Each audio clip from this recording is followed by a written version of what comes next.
All right, today is Monday, August 23rd. We're in work session, and the first item on our agenda is our Superintendent of Public Works, Jeff Econom, who's joined us here on Zoom talking about the Memorial Plaza South End project.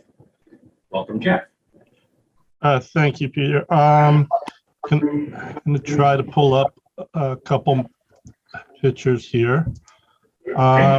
First here is just to give you an overview. It's part of our mapping of the village. Yeah. If you look to the left where mouse is, that's two at a time, the existing utility pole. I've sort of just drew on there that we'd have to put a new utility pole across the street. We'd have three-phase power basically going over to a utility pole. This is part of the electrical upgrade requirements for that Con Ed is requiring, since the underground electric in that area in the Memorial Plaza is at capacity.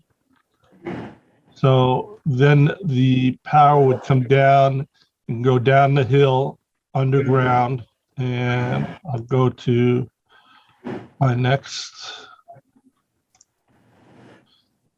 mapping here, which is looking in the plaza, looking in the back. If you look at that gray car, you'll see a little brown box back there. That is where we are proposing to put the new electric panel. It'll be behind the tree, close to the fence line. Here is that pole.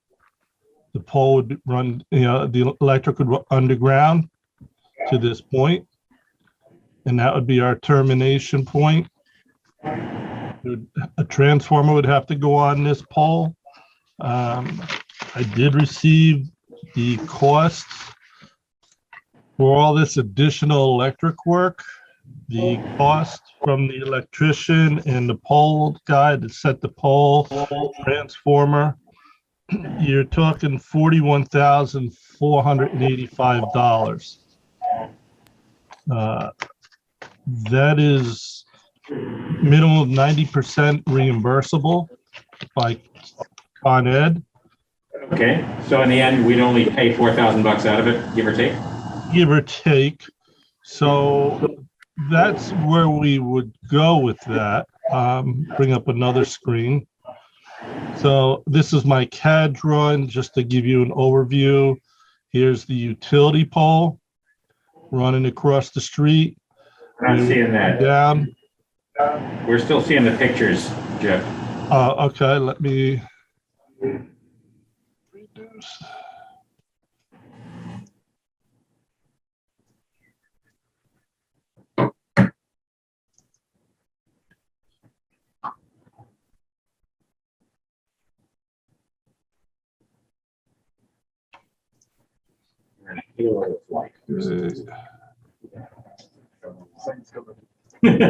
Yeah, right. Sun's finally. Yeah, let me share.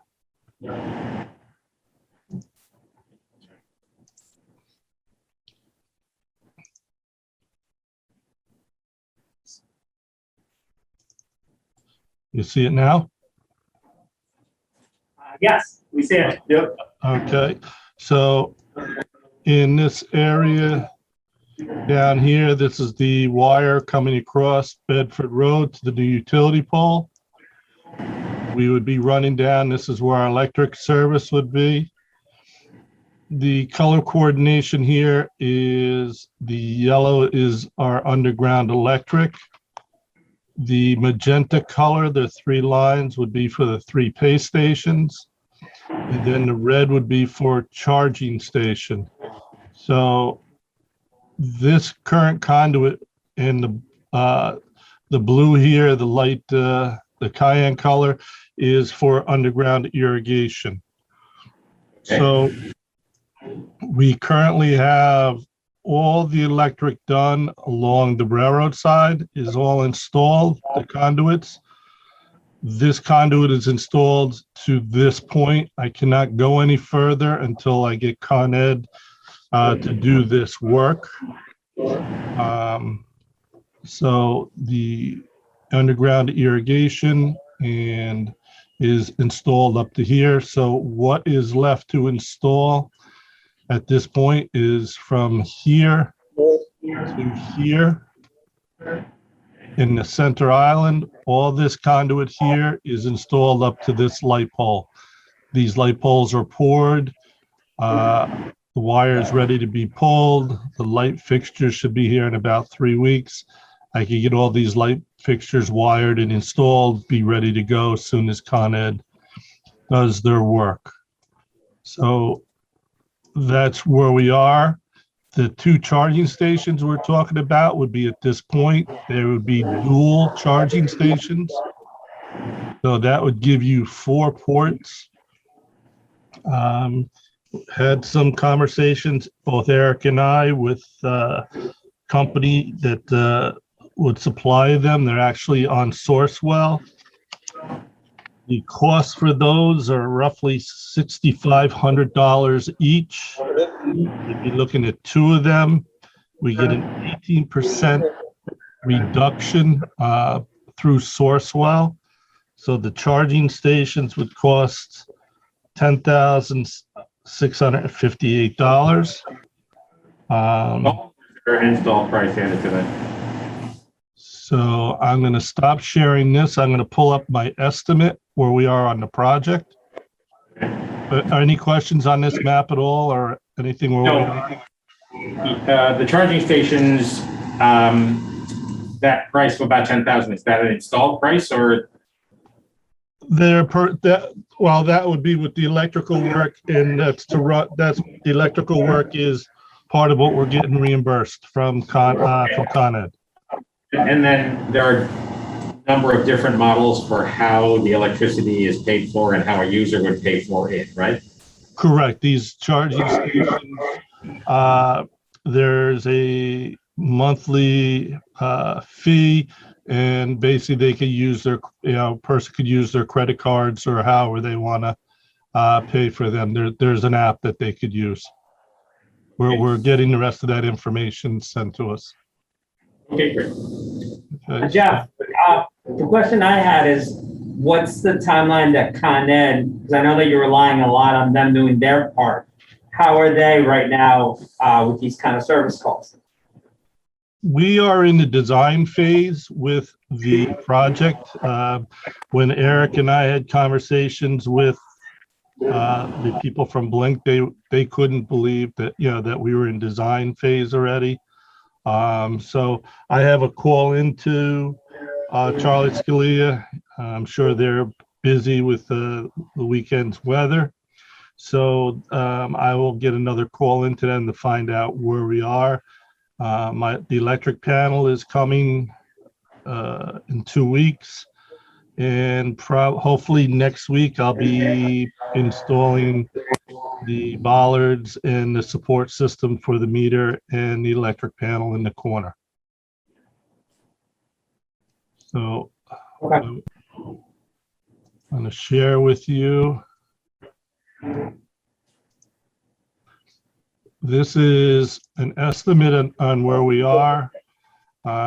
Basically, anything you see in yellow is, I do not have a firm set price on.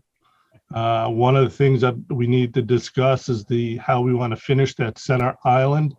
I've budgeted $30,000 if you want to do stamped concrete, that 5-foot island. I have some minor curb asphalt repair that I have to do.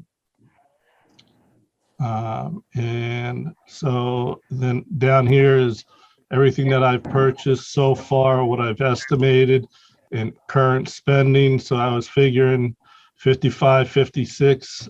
I've spent 49 at this point. And so we have everything in place, ready to go. Here's the 41,000 from PRM Electric to do the upgrades. So the concrete work I know is accurate. We have unit prices, so I'm comfortable with that. It's max actual square footage. So we had budgeted 185 originally. Right now I'm at roughly going to be at 180, but what's included in that is sprinkler system and the conduit work for the sprinkler system, which I did not budget originally for, but it became part of the project. In addition, we talked about the sidewalk and the curb along the railroad side. So that was going to bring us in the $234,600 range for the entire project. So where we are now with that is going to be 244.66. But we get a reimbursement from Con Ed on the 41,000. So I deduct the 37,000 out of the overall project. Eric and Noreen said that there was money in the civic space budget that the auditors want us to use. So if I can use that 36,000. Okay. Then here's the 10,000 for the charging stations. And I even threw in the 30,000 for the base stations if we choose to do that. That would bring us all in at 211, call it $900,000. So it's not a big increase on the overall project, and we're getting a lot more for, bang for our buck on this project. Yeah, I agree. Now, we're going to put a tree in at the south end, right? Wasn't that the plan? Yes, we are. I'll go back. So any questions on the cost at this point? Well, so not that it's a huge number, but the tree is added to these numbers, right? The tree I did not add because I don't know the cost, but there was actually, we were going to lose the 5 trees in the center island. We are planting 4 trees, and the trees are probably, maybe $300, $400, $500 a piece. Yeah, that one right at the south end. Here, let me pull up the map, Peter.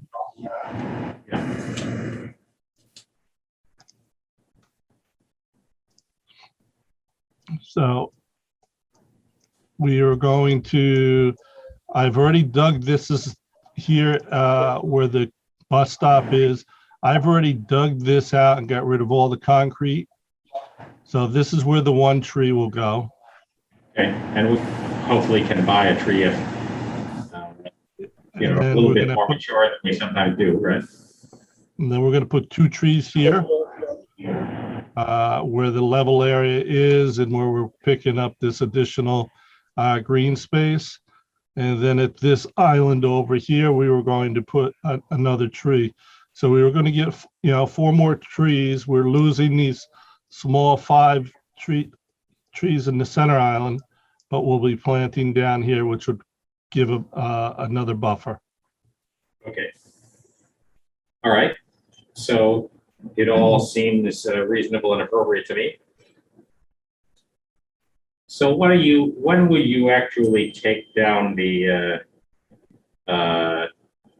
trees? These trees, I'm not going to take them down right now because I can't run conduit any further in this area because of the underground. I can up to this point.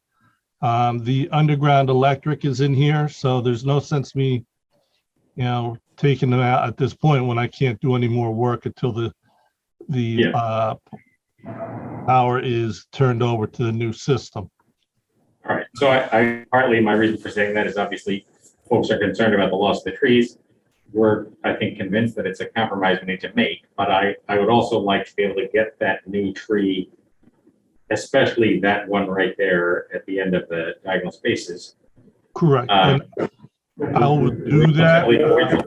I have the company lined up hopefully in about 2 weeks.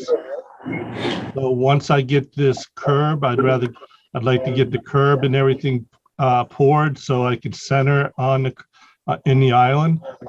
Yeah. So once I get this concrete, what I'm going to do, regardless of when Con Ed comes in, the entire railroad side, all this work down here, this here, I can do, and quite honestly, I can come up and do this portion of the gazebo and I could do up to this point and to this point.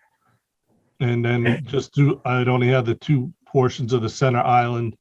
And then you could work on the gazebo railing and moving the steps and all that, right? Correct. And I threw some money in, because that was an afterthought. So I could get that, all this area worked on, the crosswalks and everything else. So when this project is complete, we're gonna have angled parking against the median, but not on the other side until Vito's project is done, right? Correct. Nothing will happen on this side. Okay. And that will wait for the completion of the project at 70 Memorial. Correct, because they're going to do this bump out here, which would then allow for the angled parking at this point. Yeah. I mean, I suppose they may do that, well, before the building is occupied, right? I mean, Correct. They need this like this, the parking to stay as is, because they're going to need the,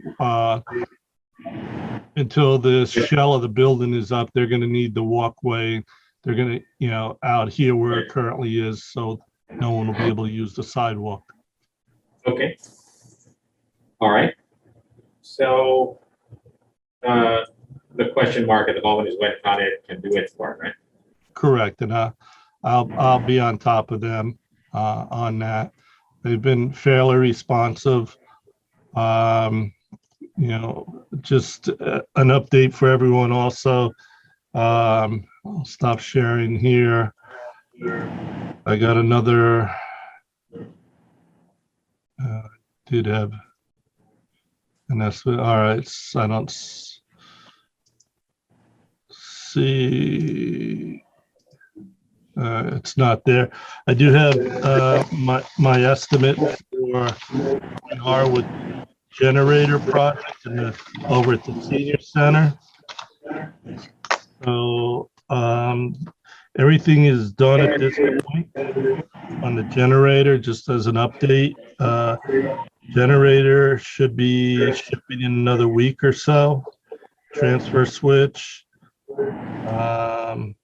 The concrete pad is poured, all the conduit is done. So currently, we're looking at this juncture coming in at about $130,000 for that generator, where we budgeted $140,000.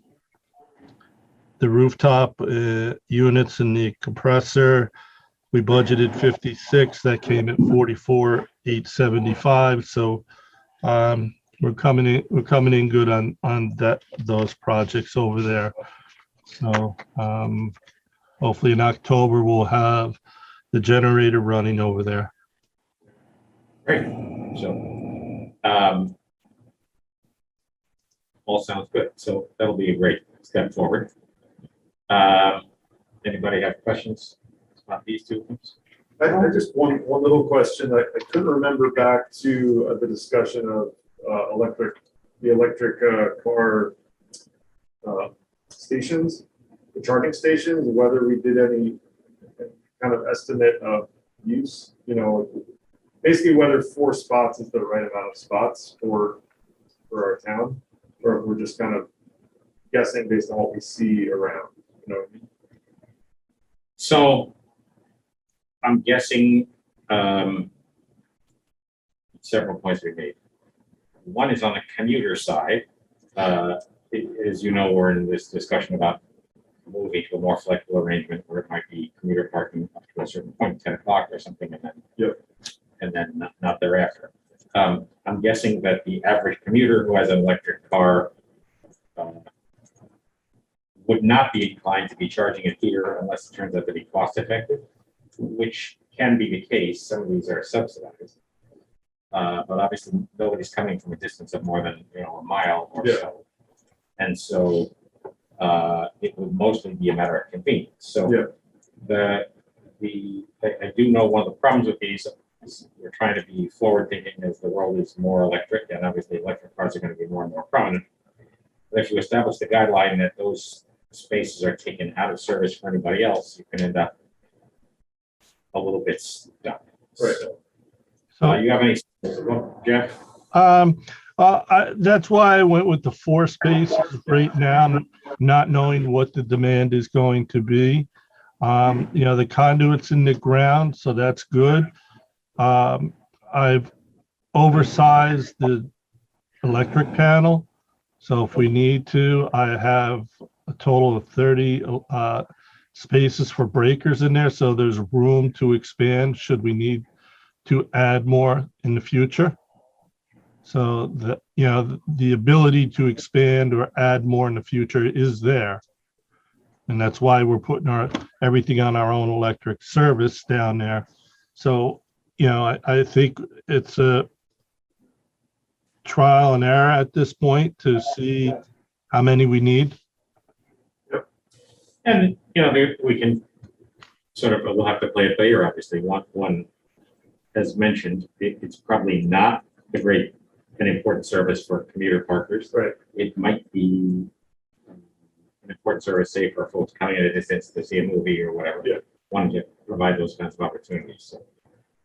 Well, it's good to know that we can expand it if we need to, based on the demand. All right. And then the cost models and the reimbursement models for the electricity, that information they're going to be sending along, right? Yes, we will. Yeah. All right. Any other questions on those guys? No? So, thank you, Jeff. That looks great. Did we have? Water impacts, it obviously, What was that, Peter? Hold on. For some reason, it keeps throwing me off. You got me again? Did we have water impact from the rain yesterday? No, I was waiting for the phone. We fared very well with the storm. Yeah, in the end, it was, I guess, more mild than feared, which is great news. Mhm. All right. Before we lose you, any update? You can have folks ask me a lot about the Sawmill Parkway project. Obviously, that's not ours, it's DOT. But you have a good sense of what it all looks like. They're continuing their work on the southbound side. We did have a meeting about a potential detour for future, in the future when they have to move the traffic over, and they would need to block off the Bedford Road exit, which I didn't see being really a super big deal. Eric, the chief, myself, and Mount Pleasant contingent met out there. We were okay with pretty much what's going on. We are getting drainage installed to help us out down at Hopper Street. I just got to give them the final design, and they'll pay for the material and the install with their contractor, do it as a change order. So that'll help us out in the long run down at the end of Hopper. So that's a good thing. And do you think that has any positive effect on the field close to the sawmill? Well, between the combination of that drainage, so it's not running, but I also there's an old elliptical pipe that was installed in the mid 80s that the state thought was a good idea. Actually, that's what creates the backup on the shoulder at this point. So I was able to get them to remove that, and they are putting in a swale along the whole northbound shoulder, going to bring it right up to the outlet of that stream from the between the rec department and optimized devices that runs down along the field. So that'll keep that water flowing, and that should help out also. Good. So it's net, we think some kind of a positive, at least about our own drainage. Yeah, they've been fairly responsive with us. I will say it's surprising to me how high they're elevating it at that one point. So, Yeah, they got to get the couple of the bridges and stuff in there. They're replacing some of the old culverts and actually making, some wide box culverts in there. I mean, just south of the Marble Avenue exit there, looks like it's raised like 6 feet. it's like a full slope, It's like a ski slope at the moment, of course. like a bunny hop. It's like so many projects, right? There's no money for decades and then what? So, all right, sir.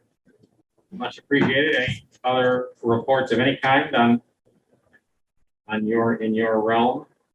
No, we're in good shape. The guys have been good. They've doing this side work.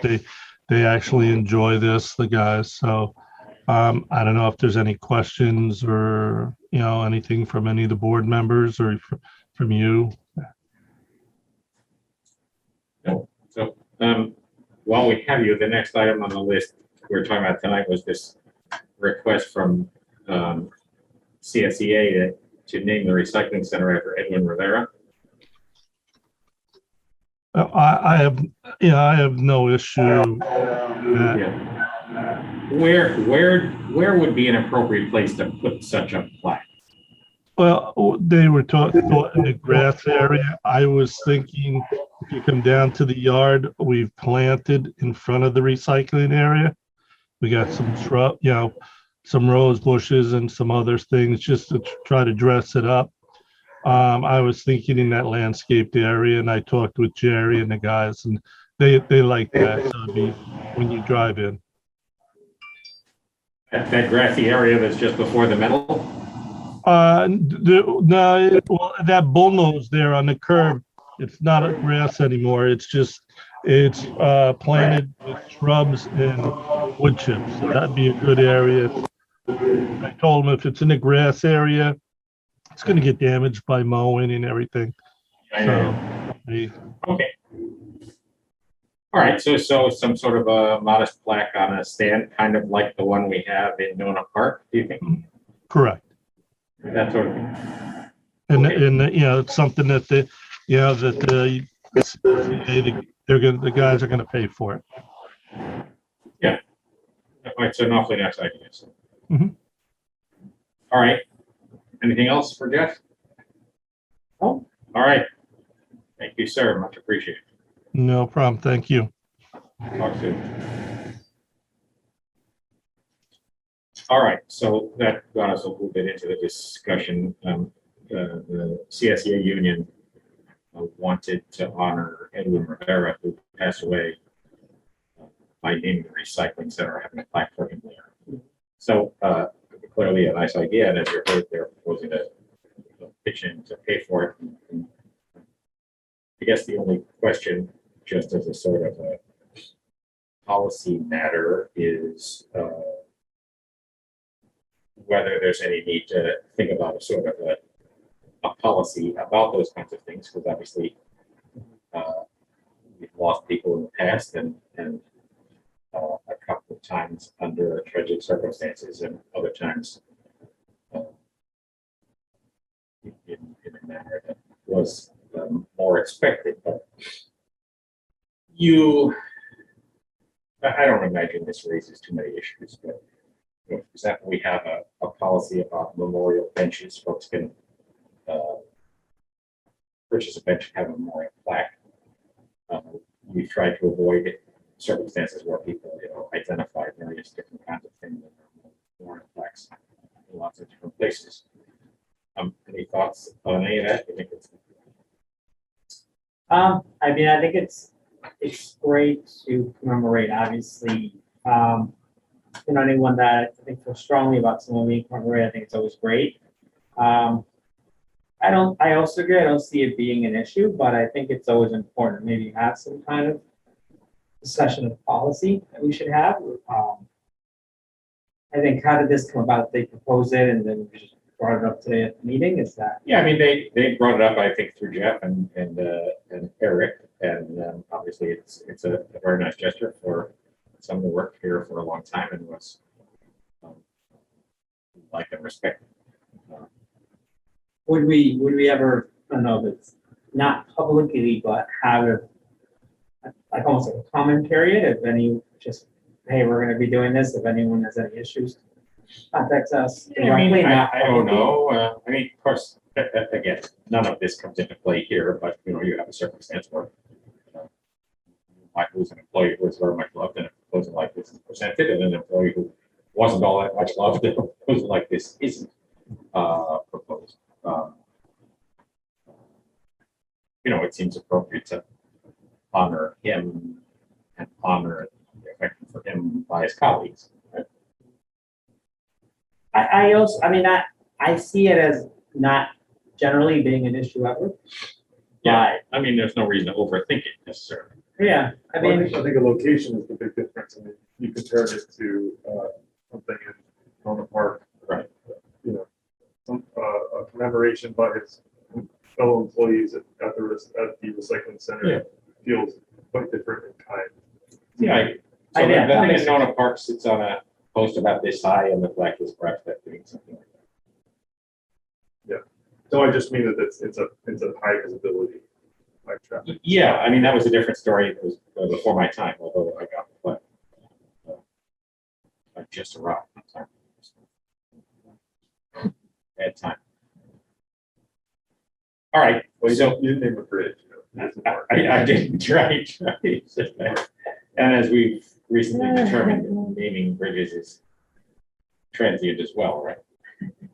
As a client of mine in fundraising well said, in perpetuity is as long as it used to. All right, we'll go ahead with that. Sounds good.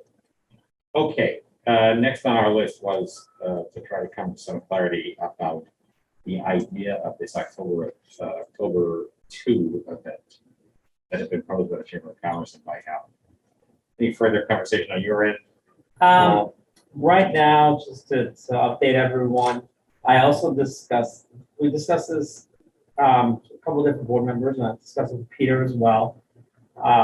Obviously, the concern for Delta variant and the spiking numbers in Pleasant will definitely bring a cloud over an event like this into how we were looking to plan it. At this time, I think I haven't pushed away from trying to have this happen. However, I'm currently trying to find out who will be involved. I'm asking chamber businesses that would be involved, also obviously the businesses that are on Wheeler to get their interest, and trying to make sure that there will be enough interest to actually make it happen, because the main plan would be to close Wheeler Avenue and to close, and if the event was to go forward, it would also be to close the parking lot behind Holy Innocents Church. But obviously, I think the most important part is to see if we'll get participants, businesses that would be willing to participate. We know that Alan Soul will be going forward with an event on that day.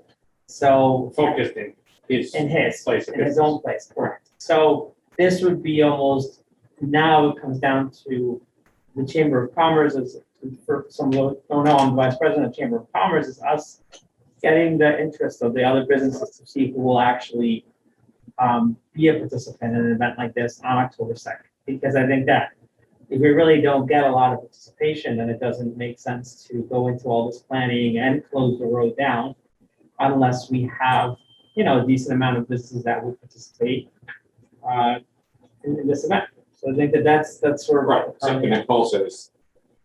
I'm just gonna ask, could it be a vaccinated only event? Of course, the issue with that would be how to manage that. Since there are plenty of ways in and out of the whole scene. right. So how are you, honestly, the COVID issue seems greater to me with the idea of a concert in the parking lot than perhaps it does on Wheeler or the other space. Are you still thinking of a potential concert? Well, I mean, the idea was to have, for the chamber, we wanted to have an event to commemorate we didn't do the chamber appreciation week. So we wanted to have some kind of stage. And we wanted to have local local bands, either, I know there's a jazz band that plays in high school, and then there's a couple different other bands from some known members here of this board that would be willing to participate. In regards to how putting it as a concert itself, I mean, I guess it would, the space, if we're gonna do anything like that, that's why the parking lot or a bigger space makes sense, because you could just spread a lot of people out.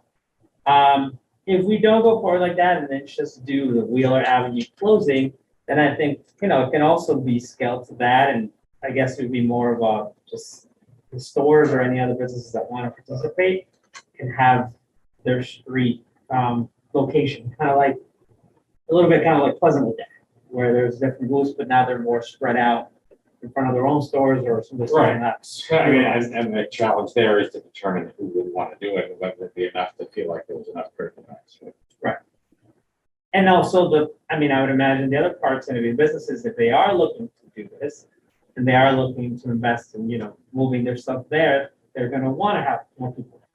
They're gonna wanna advertise more, so there would be traffic coming through, people if we promote it the right way. So we're kind of stuck in that position where for it to be a successful event, we want more people.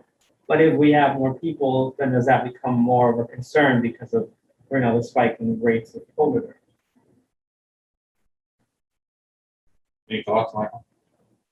I mean, I remain unconcerned about outdoor transmission personally. I think the Lollapalooza event in Chicago was a pretty good example of that. 100,000 people per day outdoors.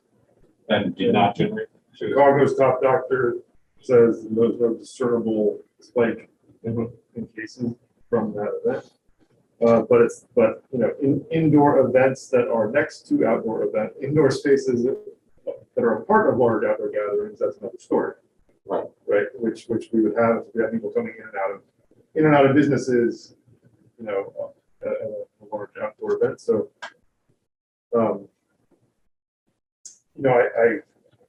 that's my first point. I feel like we have scientific evidence, as far as we can have scientific evidence in this rapidly changing environment, but that says we are not putting citizens at risk by having outdoor events. I also tend to agree with Nicole's comment that vaccination IDs and the existence of the Excelsior Pass, which is not easily takeable, are sorts of things that are just becoming more and more common. I've been to vaccinate-only events and found them to be very smooth, things like that. Yeah, But it can be, there can be a public perception problem. So I'm less concerned with the logistics of managing that as with the public perception. Among the community. Well, and so you have to fence it in, right? Or, well, I mean,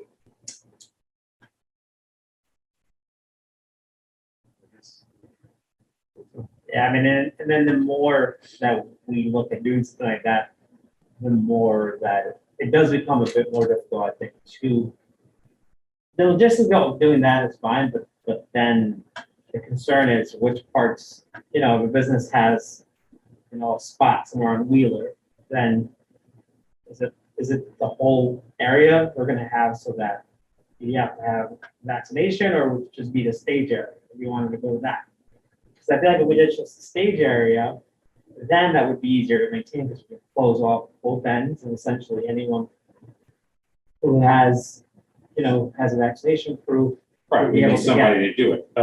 And we'd have to set up a stage and have speakers and lights, electricity and all that. That becomes more difficult. And again, if we're looking, the moment that we start limiting who can go to this, who can go to that, there's a chance that some will just say, oh, well, I'm not going, because they want to go with a friend that might not be. And again, I'm not here to mandate who is vaccinated or not, but I'm just talking in, if we were to make an event that was much bigger and then we're just promoting it as a vaccinated only, I think we can get a lot of people. But we're trying to keep it more as a smaller village event.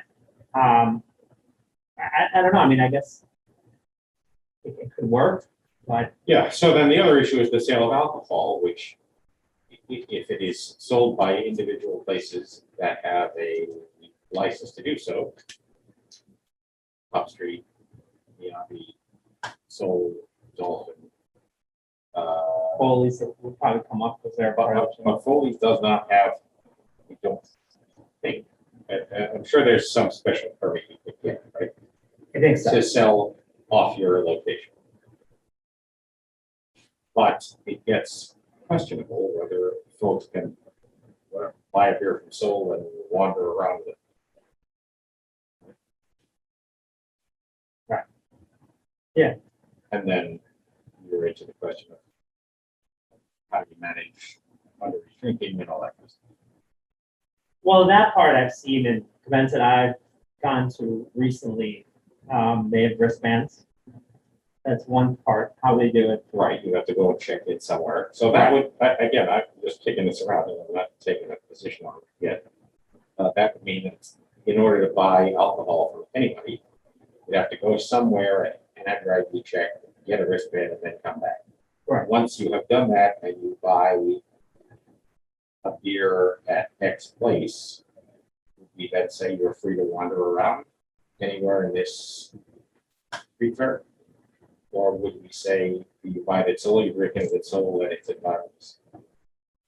Well, I mean, if we essentially segregate an area for the drinking of it, I think that would make it easier to maintain people in one spot. Right, but how do you do that and be fair to all the people that want to sell, right? I mean, Foley's, I assume if they came, would propose to bring kegs and sell beer, right? I would imagine. Obviously, that's what Soul does. I'm guessing without knowing that a place like Pump Street would choose to sell as it's now Sometimes, yeah. in front of its own place. It's just a little hard to determine how the village manages that, and whose license it's on. So, for example, the music festival, Captain Lawrence runs the beer garden. It's fenced in, and it is a special event permit by Captain Lawrence, and they are responsible for laws, including responsible for over-serving people and for potentially serving underage. And so they come in with a slew of people to help manage it. But it's a fenced-in area. Right. In a situation like this, if I don't know how you do it, especially when you've got more than one per venue. Obviously, anybody who has a site-based license can sell alcohol at their site. But if you're buying beer in a plastic cup, I mean, Alan is normally serving glasses, right? Yeah. Generally, yeah, normally. Right. I don't know for an event like this. I mean, I the could- idea is not, we don't have to reinvent the wheel. Terrytown closed their main Right, street I would- last summer every Saturday, that. and I think they allowed alcohol to be sold except at their individual restaurants, did they? I don't know, but the restaurant's tables were in the middle of the street. and at the Mount, Right, we tried that as well. Yeah. And we didn't have a lot of takers. The idea of a one-time event, I think, might be more attractive if you had more of a critical mass. Yeah. But Terrytown did not allow, you're wandering up and down the street carrying a beer. And Well, now, I don't doubt that it might happen. Right. but in comparison to 2 years ago, the Mount Pleasant Chamber of Commerce, and they closed down the whole street and did their event on, it was like their kind of Mount Pleasant Day. Which they're having again is September. In September, right. So that event, you could buy a drink and walk down the street. From, They had a wine company that was selling beer and wine. I don't know the licensing of, but I was at that event, but I remember it wasn't like I had to stay in one spot. was there an ID check system? Yes, at the actual place where you went, they didn't have wristbands or anything, but the place that you bought it from checked the ID. So, I mean, again, you can overthink these things, but the problem with that kind of a setting in a big group is the 21-year-old buys beers for the 18-year-old. Right. As soon as they leave the neighborhood. Right, I mean, You know, that's that the part. a big problem? I don't think it's the kind of event that's likely to be Right, and I think Huge. in that Yeah, part, right. Right. 18-year-old wouldn't be wearing a Wristband. 21-year-old That's wristband. why But when you his go, point is there were no wristbands. at the bottom. right, but I'm saying that would just show you a scale of how it's done, but yeah, I mean, it's so easy for, you go buy a drink, you need a wristband. And they don't sell, like, you can't buy it, like, oh, I'd like 4 beers. You need to literally have whoever's there with their wristband. That Mount Pleasant, that, was on Common Street Yes, and stores Start, elsewhere came and set up booths yes, and was it militant? yeah, really busy. They had a car show. Or, They had that, they had, this was obviously pre-COVID, so they had bouncy castles on one end. So it started pretty much at the train station, and it went all the way down to almost, past where you go up the ramp. Yeah. It went one more block up, and that end, the lock house. yes, exactly, right over there, and they had, bouncy castles all on one side, and it's some kids rides, and then in between, they had all different. So it's kind of the equivalent of Pleasantville Day, Exactly, except at Pleasantville Day we don't sell alcohol. correct. And it's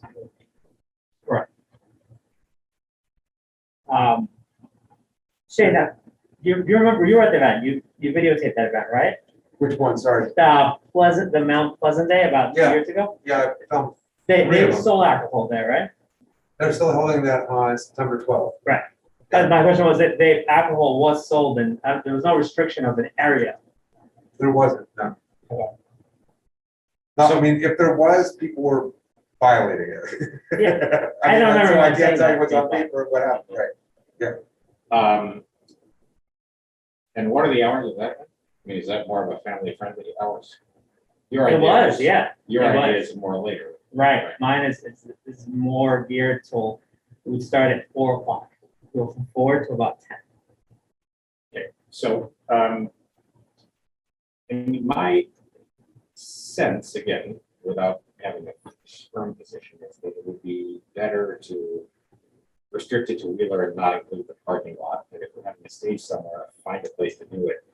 You know, do a pocket park or something like that. It worries me a little that if you had bands playing in the parking lot, the one between Holy Innocents and the Bagel Store, it sort of draws people away from whatever's going on in Wheeler.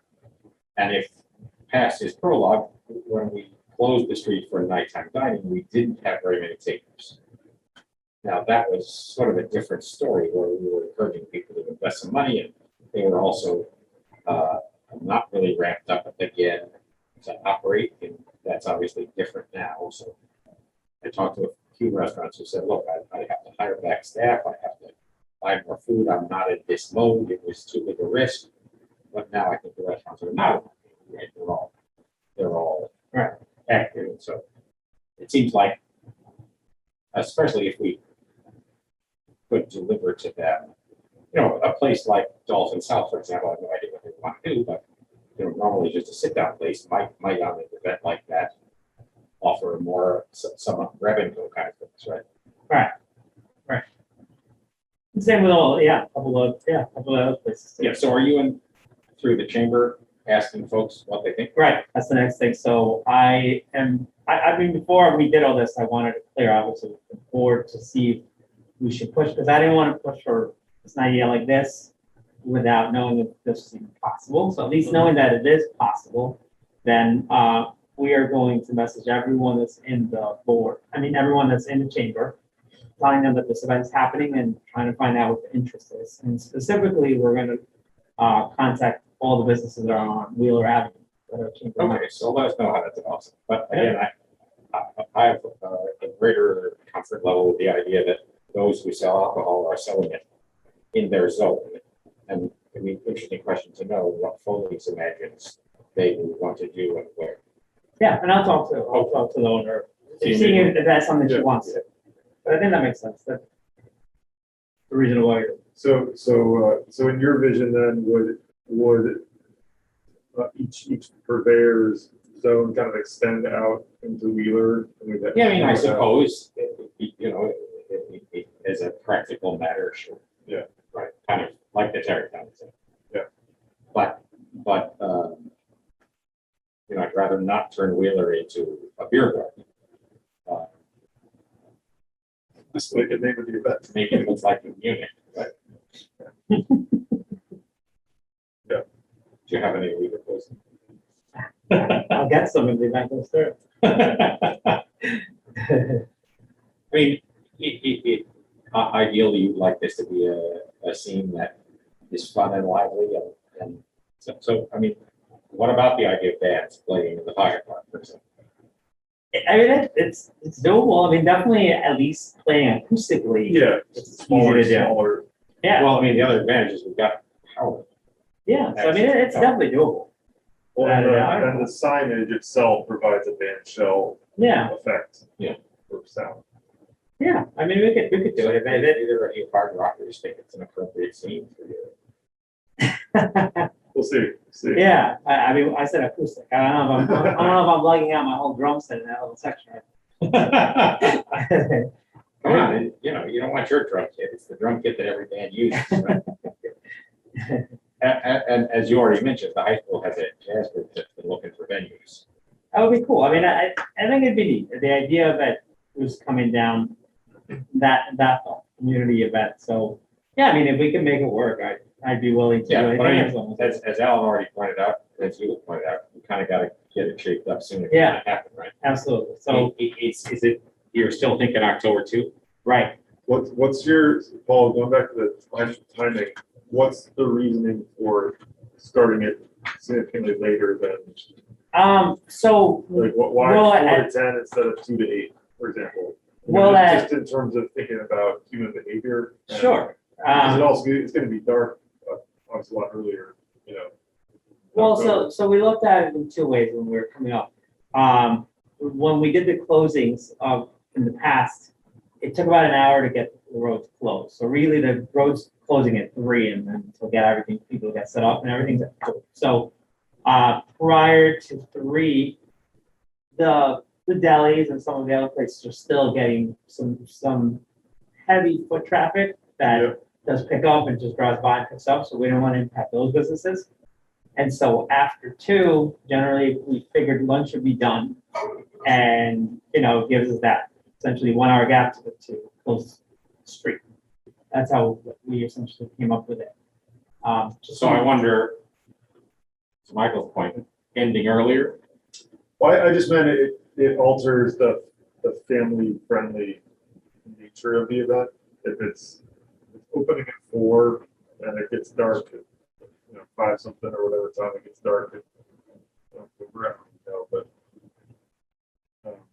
it just feels more like a nighttime event, I guess.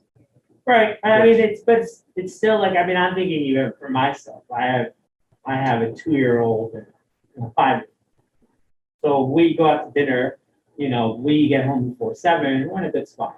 Yeah. So that leaves anyone with younger kids to be able to do a dinner. If they want to go out to have dinner and just hang out, you could essentially be there at 4 and be home before 5:36. So, but I mean, I'd have no problem going earlier. I do think that later as the night progresses, it does turn more into more of an adult scene. So, we're already there, it's already set up, and the businesses are already doing well. I would want to keep it open as long as we're allowed to keep it without disturbing the rest of the residents. I mean, was it 9 instead of 10? It's fine. I think, with the other closing, Yeah. Like music fest, that's a time. Yeah. But past the Yeah. tradition. 9-ish. 9? Okay, yeah, that's not a problem. Yeah. It wasn't set in stone on that. It telegraphs to people. Yeah. That it's a responsibility. There you go. That's good. And then people can choose to do whatever they want. Let's start at 11 a.m. and close up at 2:30. According to the school calendar, nothing's going on that week. Yeah, I mean, the businesses don't have to close. Yeah. What- Right, and they can continue. Right. Just FYI, schools are closed on Friday the 8th and Monday the 11th, so that weekend, that Saturday the 9th. Schools are closed, that's a 4-day closure, that can make people. So, The following, that's one of the reasons why we were. Yeah. And then by the 16th, I think we were. all right, so you will let us know what Yeah. kind of feedback you're getting from. We'll do. Like I said, if there's enough interest, we'll push forward. If not, then we'll save it. I think, just to say one more thing, I think I agree with Peter that when I really envision doing it without the Williamson slot or with it, it does feel better to me without it. Okay, that's good. And I can't, or no, I don't know that I can articulate a great like deductive logic for that, except for the feeling of it and the feeling of like the potential for things to bleed out in ways that are harder to control, you know, the kind of, just patrolling multiple locations and patrolling multiple locations of potential 18 or 16-year-olds, you know, trying to get involved. If it's not, you know, if there are points in the evening when it's not that big a crowd, you sort of don't want to pull any of the energy away. Also that, yeah, when it's early or when it's, when it's Yeah. early or thinner, That- it'll still feel more. that makes total moist. sense. Yeah. All right, sounds good. So for those of you who have been watching or will in the future watch, we've attempted to record this work session using our fancy new automatic camera and microphone via Zoom, and we're going to see how that works. We are going to leave the Zoom meeting and go into our regular meeting, which is going to be simulcast by PCTV, as it always is on live at on Optum and Verizon Cable TV. And also on the PCTV website on the live. And you can also go to pctv76.org and click into a live recording. So we're exploring our options to see how we can maintain the advantages of Zoom as we return to in-person meetings. And it's a work in progress, but we're trying to avoid spending a lot of money doing it. So stay tuned and you'll let us know how this has gone. So I'm going to close up our Zoom meeting. And those of you who are interested in our regular meeting can tune in at pctv76.org or watch us as you normally might on Verizon